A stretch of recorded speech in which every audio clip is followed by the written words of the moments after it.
தற்போதைய அண்மை செய்தி. மதுரை கப்பலூர் சுங்கச்சாவடியை பொதுமக்கள், வணிகர்கள் முற்றுகையிட்டு போராட்டத்தில் ஈடுபட்டு வருகிறார்கள். சுங்கச்சாவடியை முற்றுகையிட முயன்றவர்களை காவல்துறையினர் தடுக்க முயன்றதால் அங்கு பெரும் தள்ளுமுள்ளு மற்றும் வாக்குவாதம் ஏற்பட்டுள்ளது. போராட்டக்காரர்களுக்கும் போலீசாருக்கும் இடையே தள்ளுமுள்ளு ஏற்பட்டுள்ளது. மதுரை கப்பலூர் சுங்கச்சாவடியை பொதுமக்கள், வணிகர்கள் முற்றுகையிட்டுள்ளனர். கூடுதல் தகவல்களை செய்தியாளர் சல்மான் வழங்க கேட்கலாம். சல்மான், மதுரை கப்பலூர் சுங்கச்சாவடியை அகற்றக் கோரி பொதுமக்கள், வணிகர்கள் முற்றுகை போராட்டத்தில் ஈடுபட்டு வரும் நிலையில் அங்கு பெரும் தள்ளுமுள்ளு ஏற்பட்டு வருகிறது. கூடுதல் விவரங்கள். மதுரை திருமங்கலம் அருகே இருக்கக்கூடிய கப்பலூர் தேசிய நெடுஞ்சாலைத்துறை டோல்கேட் அதனை உடனடியாக இடமாற்றம் செய்ய வேண்டும் என கோரியும், உள்ளூர் வாகனங்களுக்கு தொடர்ச்சியாக எந்தவித கட்டுப்பாடுமின்றி அனுமதி வழங்க கோரியும் இன்றைய தினம் அந்த பகுதி மக்களும், பொதுமக்கள், அதேபோன்று வணிகர்கள், தொழிற்சாலை நிறுவனத்தினர் மொத்தமாக கடையடைப்பு போராட்டத்திற்கு அறிவிப்பு வெளியிட்டிருந்தனர். இந்த நிலையில் காலை முதலாகவே முழு கடையடைப்பு போராட்டமானது நடத்தப்பட்டு வரக்கூடிய நிலையில் தற்பொழுது கப்பலூர் டோல்கேட்டை முற்றுகையிடும் போராட்டமும் தொடர்ந்து நடைபெற்று வருகிறது. அந்த பகுதி கப்பலூர் டோல்கேட்டை முற்றுகையிடும் போராட்டத்தில் ஈடுபட முயன்றவர்கள் சாலையில் அமர்ந்து மிகப்பெரிய ஒரு போராட்டத்தை நடத்திய பொழுது காவல்துறையினர் போராட்டத்தில் ஈடுபடுபவர்களை வலுக்கட்டாயமாக இழுத்து சென்று கைது செய்து வருகின்றனர். அந்த கைது செய்யும் பொழுது போராட்டத்தில் ஈடுபடுபவர்களுக்கும் காவல்துறையினருக்கும் இடையே கடுமையான வாக்குவாதம் ஏற்பட்டு வருவதோடு காவல்துறையினர் கைது நடவடிக்கைகளின் போது அந்த போராட்டக்காரர்களுடைய சட்டையை கிழிப்பது, செல்போன்களை பறிப்பது, ஆபாசமாக பேசுவது போன்ற செயல்களில் ஈடுபடுவதாக காவல்துறையினரை கண்டித்தும் கூட அந்த போராட்டமானது மீண்டும் நடைபெற்று வருகிறது. இதனை அடுத்தாக தற்பொழுது அந்த சாலைகளில் இறங்கி போராட்டத்தில் ஈடுபடுபவர்களை காவல்துறையினர் கைது செய்து வருகிறார்கள்.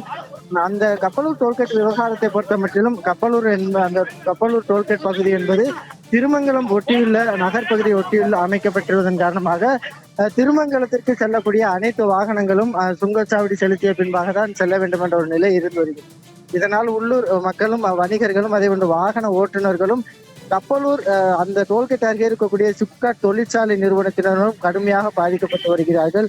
குறிப்பாக உணவு இடைவேளைக்கு செல்வதற்கு கூட அவர்கள் 100 ரூபாய்க்கு உணவு சாப்பிட வேண்டுமென்றால் 120 ரூபாய் வரைக்குமாக டோல்கேட் கட்டணம் செலுத்தி செல்லக்கூடிய ஒரு நிலை ஏற்பட்டு வருகிறது. இந்த விவகாரம் தொடர்பாக தான் ஏற்கனவே பல முறை முத்தரப்பு பேச்சுவார்த்தைகள் நடத்தப்பட்டு ஒவ்வொரு முறையும் அமைச்சர் மூர்த்தி தலைமையிலும் மாவட்ட ஆட்சியர் தலைமையில் நடைபெற்ற பேச்சுவார்த்தைகள் கூட தொடர்ச்சியாக தோல்வி அடைந்தது. அந்த நிலையில் தான் இந்த பகுதி மக்கள் இவ்வளவு பெரிய போராட்டத்தை தீவிரமாக முன்னெடுத்திருக்கிறார்கள். ஏற்கனவே மாநில அரசு மத்திய அரசோடு இணைந்து பேசி இருந்தால் இந்த டோல்கேட் விவகாரத்தில் சுமூக தீர்வு கிடைத்திருக்கும். ஆனால் தற்போது வரைக்குமாக தொடர்ந்து சட்ட ஒழுங்கு பிரச்சனை ஏற்படக்கூடிய இந்த கப்பலூர் டோல்கேட் விவகாரத்தில் மாநில அரசு அலட்சியமாக இருந்ததன் காரணமாக தான் இது போன்ற போராட்டத்தை பொதுமக்கள் முன்னெடுத்திருக்கிறார்கள். தொடர்ச்சியாக ஒரு சட்ட ஒழுங்கு ஏற்படக்கூடிய ஒரு டோல்கேட்டாக கப்பலூர் டோல்கேட் உருவாகி இருக்கிறது. ஏனென்றால் மாதம் ஒரு முறை இது போன்ற போராட்டங்களும் அதே டோல்கேட் நிறுவனத்தினுடன் வாக்குவாதம் ஏற்படக்கூடிய நிலைதான் தொடர்ந்து நீடித்து வருகிறது.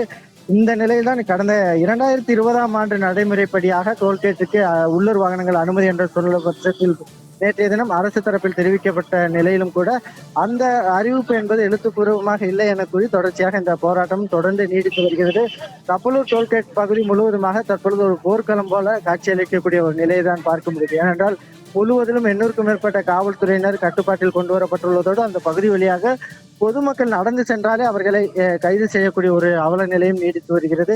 பொதுமக்கள் அந்த வழியாக வாகனங்கள் செல்லாத நிலையில் அவர்கள் நடந்து சென்று மதுரைக்கு செல்லலாம் என நினைத்தால் கூட அவர்களையும் வலுக்கட்டாயமாக நீங்கள் போராட்டத்தில் ஈடுபட்டு வருவதாக கூறி கைது செய்கிறார்கள். அதே போன்று இருசக்கர வாகனத்தில் செல்பவர்களையும் கைது செய்யக்கூடிய காட்சிகளையும் பார்க்க முடிகிறது. தொடர்ச்சியாக கப்பலூர் டோல்கேட் விவகாரமானது மிகப்பெரிய ஒரு போராட்ட களமாக மாறி தற்பொழுது கன்னியாகுமரி செல்ல தேசிய நெடுஞ்சாலை முழுவதிலுமாக போக்குவரத்து தடை செய்யப்பட்டிருக்கிறது. இதனால் அந்த வழியாக செல்லக்கூடிய வாகனங்களும் மிக நீண்ட நெடிய தூரத்திற்கு நிற்கக்கூடிய காட்சிகளை தான் பார்க்க முடிகிறது. மோனிஷா.